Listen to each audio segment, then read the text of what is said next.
हज़रत पीर गैबन शाह के धड़ की मज़ार, जो जंग के मैदान में भूल आए अपना सिर। इस नीम की पत्ती और फल जो मज़ार के ऊपर आए हैं वो मीठे हैं, बाकी कड़वे।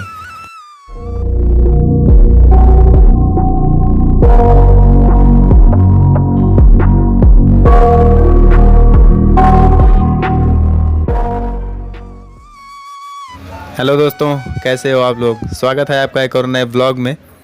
तो अभी मैं तारागढ़ की पहाड़ी से नीचे उतर रहा हूँ और जैसा कि आपने पिछले ब्लॉग में देखा, मैंने आपको जादू का पत्थर जिसे जयपाल जादूगर ने फेंका था और उसे ख्वाजा ने अपने इशारे से रोका था, उस पत्थर को दिखाया हूँ। और आज हम आपको बताने वाले हैं जिनको लोग मीठा नीम कहते हैं। तो ऐसे मज़ार की ज़ियारत कराने वाला हूँ जिनके धड़ का मज़ार अलग है और सर का मज़ार अलग है। सही सुना आपने, जिनके धड़ का मज़ार अलग है और सर का मज़ार अलग है। धड़ का मज़ार जहाँ पर हम लोग अभी चल रहे हैं, जिन्हें मीठा नीम बोलते हैं, और सर का मज़ार हज़रत ख्वाजा गरीब नवाज़ की दरगाह से 5 मिनट की दूरी पर 5 नंबर गेट से किसी से भी पूछेंगे तो वो बता देगा। और उस जगह को पन्नीग्राम चौक कहते हैं। पन्नीग्राम चौक में ऊपर मस्जिद है और नीचे पीर गैबन शाह का सरे मुबारक मज़ार मौजूद है। वहाँ भी चलकर ज़ियारत कराएंगे, लेकिन उससे पहले अगर अभी तक आप लोगों ने चैनल को सब्सक्राइब नहीं किया है तो प्लीज़ कर लीजिए, क्योंकि आगे तो अभी बवाल होने वाला है। तो चलते हैं सीधा मज़ार की ओर।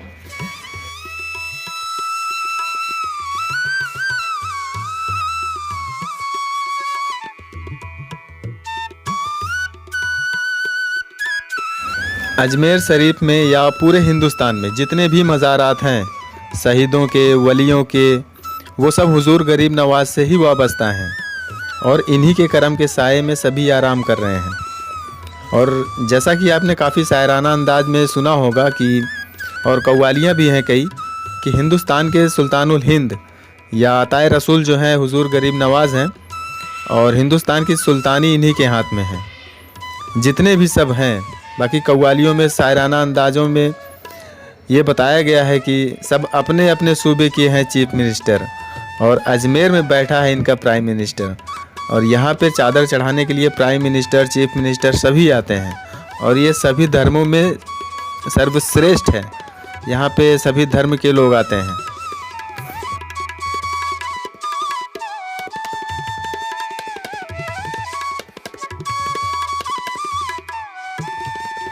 तो फाइनली मैं पहुँच गया हूँ हज़रत पीर गैबन शाह की मज़ार पे, जिन्हें लोग मीठा नीम वाले बाबा के नाम से भी जानते हैं। चलते हैं इस मज़ार के अंदर। और मेरी हालत तो बहुत ख़राब हो गई यहाँ पहुँचते पहुँचते, बहुत गर्मी है। हज़रत पीर गैबन शाह एक ऐसे शहीद हैं जो बिना सर के ही जंग लड़ते रहे और सर गिरने के बावजूद भी 1.5 किलोमीटर दूर तक घोड़े पर सवार होकर जंग लड़ते हुए आए और यहाँ पर उनका धड़ गिरा और यहाँ पे उनका मज़ार बनाया गया। और इनके सर का मज़ार जो मैं पहले भी बता चुका हूँ, अजमेर शरीफ के पास में है, पन्नी चौक पे। तो आप बने रहिएगा मेरे साथ।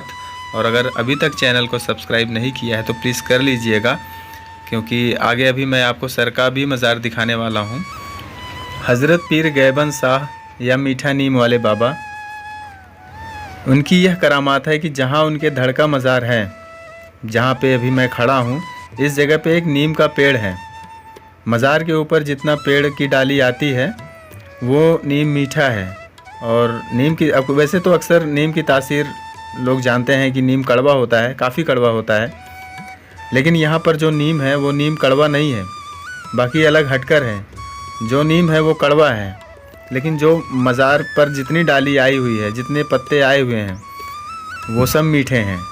बाकी जो मज़ार पे नहीं है वो कड़वे हैं। मीठा नीम वाले बाबा के इस दरबार के बारे में ऐसा कहा जाता है कि ना हो आराम जिस बीमार को सारे ज़माने से, ले जाए थोड़ा सा मीठा नीम इस आस्ताने से। यहाँ पर जो लाइलाज बीमारी होती है, जिसका कोई इलाज नहीं होता, लोग परेशान रहते हैं, वो यहाँ से आते हैं। मीठा नीम की पत्ती या मीठे नीम की फल जो होता है वो इस आस्ताने से, इस दरगाह से लगा के अपने साथ ले जाते हैं।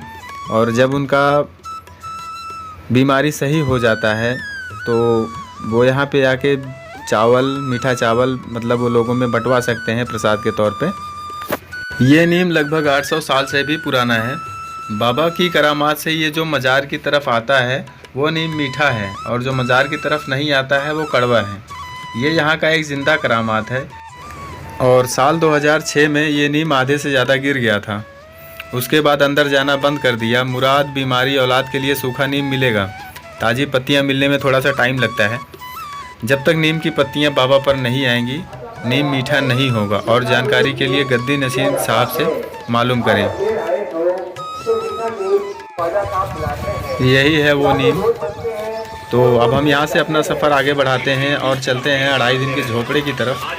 तो अगला ब्लॉग हमारा 2.5 दिन का झोपड़ा होने वाला है। और यहाँ से मैं जाऊँगा आना सागर लेक और पुष्कर भी जाऊँगा। तो फिर अभी तक आप लोगों ने चैनल को सब्सक्राइब नहीं किया है तो कर लीजिए। मिलते हैं किसी और नए ब्लॉग में, तब तक के लिए बाय बाय, अल्लाह हाफिज़।